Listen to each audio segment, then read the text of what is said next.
Hi, it's Saran with Restored into New.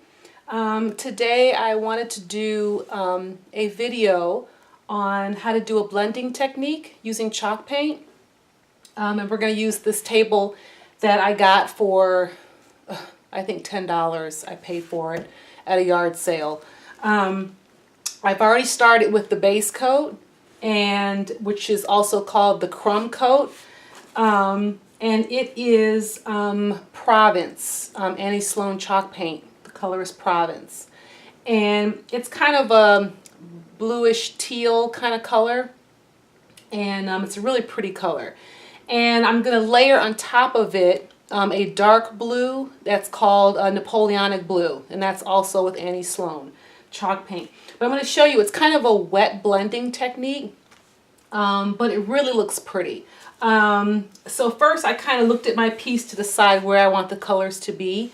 So I kind of want the dark blue to be on the outer edges, and then more of the lighter blue coming in the center of each panel. I'm only going to do work on this one panel in this video, but obviously I would work it around the whole piece. It's a really pretty color, and I'm going to show you how to do it.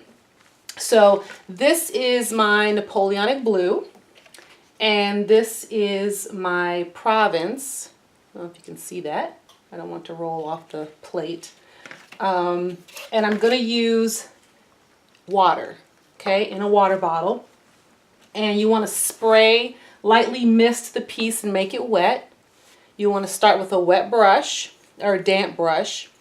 And then you're just going to work in the dark blue on the outer parts and kind of work your way in, and then fill in some more of the lighter blue in the center, and then just blend it.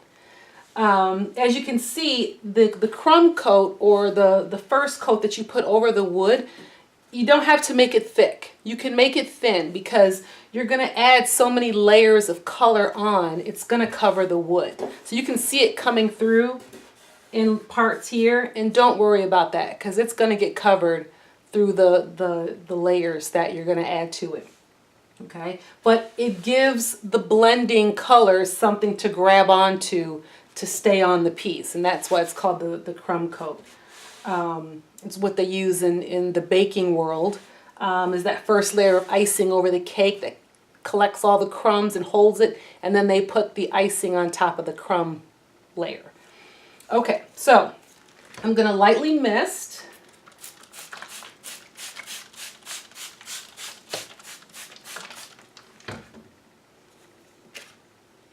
Okay, I'm going to start with my Napolenoic Blue, and I'm sorry if there's a glare. That looks like there's a little bit of a glare over here somewhere. I apologize, it's the windows. Okay, so you're going to start with just a little bit, not too much, okay? And you're just going to start adding it.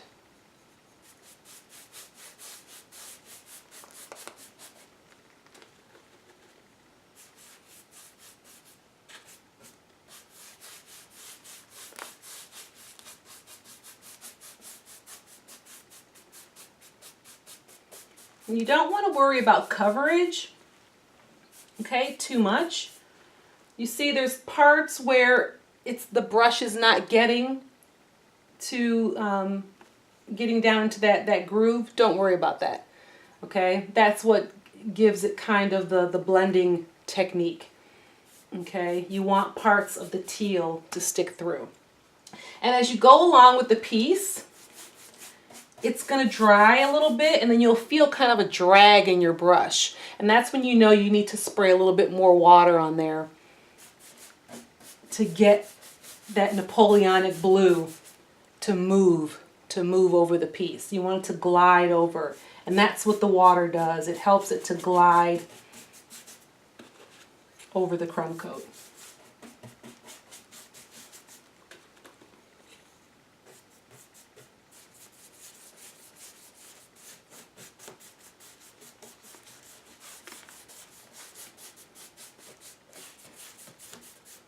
And then as you start to get less and less on the brush, you can move over in the areas where you really want the teal to come through I'm going to add a little bit more water.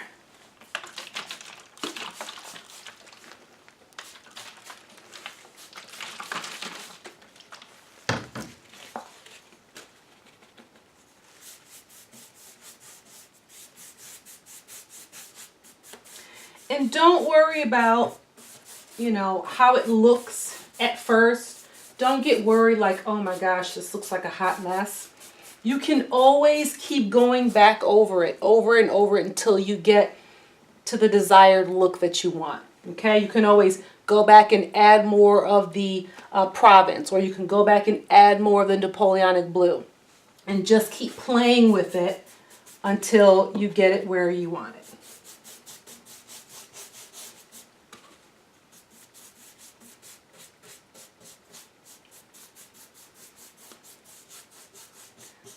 But when you finish, you get this beautiful kind of muddling of the two colors and a pretty blend going.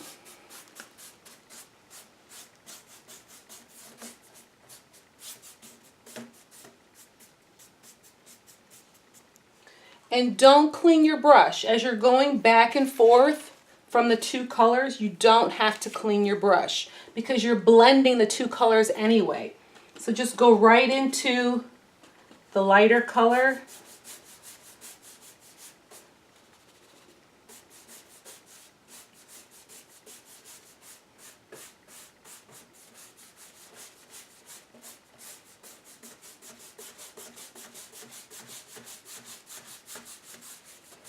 And then just start blending the two together where you start to see a clear edge or a separation of the two colors.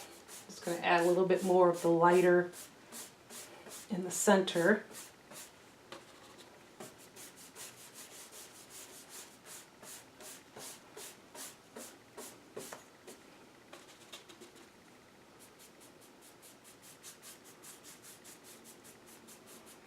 And also on some of my detailing, I want a little bit of the light too.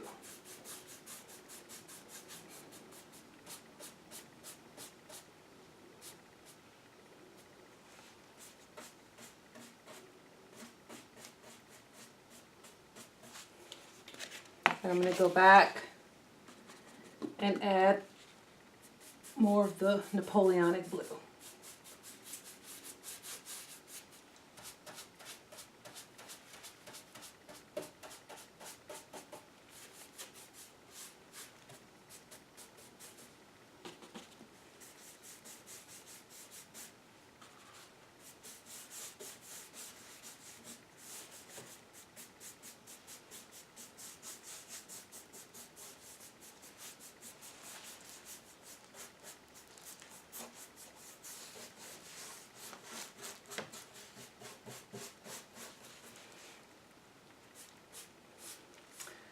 And you want to watch your brush strokes,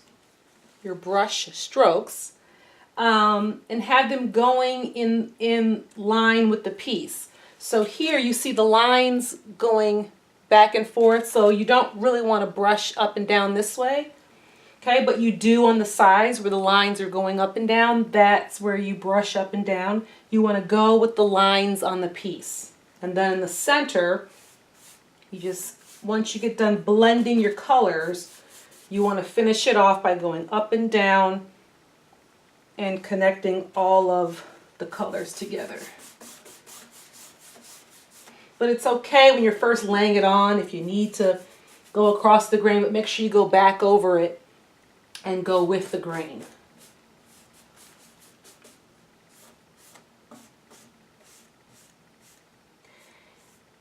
And the great thing is, because we're using a wet technique, you'll notice that some of the water is going to pull some of the color off of the piece, and you'll start to see a little bit of wood coming through. And that's what I wanted anyway. I wanted just a tad bit of distressing on this piece, and so the water is going to do that for me. So as I'm brushing over it, it's going to pull just a little bit of the color off of the piece in some of the edges, okay, where the brush is going over there. And that's okay. That's the look I'm going for.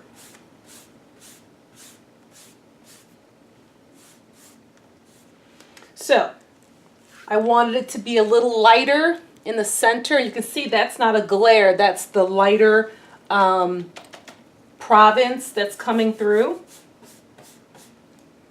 And then it's a little bit darker on the outer parts with little hints of the lighter color in certain areas. And that's exactly the look that I'm going for. And you also want to keep in mind where your hardware is going to be. When you're putting your piece together, you have to ask yourself, is there a piece of hardware going here or something where you want to, work that into it. Obviously, there's a door on the front, and it has a huge centerpiece of hardware that goes there. So I want to make sure that I give enough of the lighter color around so that you'll be able to see it around that big kind of a medallion handle that's going to go on the front piece. And I am going to put the door back on when I go to paint that. I normally take off all my doors and pull out all my drawers. But for this, because it's more of a canvas, it's more of a painting that you're doing, I like to do it with the door on. So, because I want all the panels to flow together. And sometimes if you take the door off and do it separately, it's going to look totally different from the rest of the piece. So don't be afraid to add your drawers and things when you're doing the piece. And you can always open it up when it dries and then work on the edges of your doors and your drawers. So don't worry about that. But some people get funny about it. Oh my gosh, you left your drawers on, or your door, whatever. It's not that serious. It can be sanded and corrected and fixed. So that's the gist of how you do this.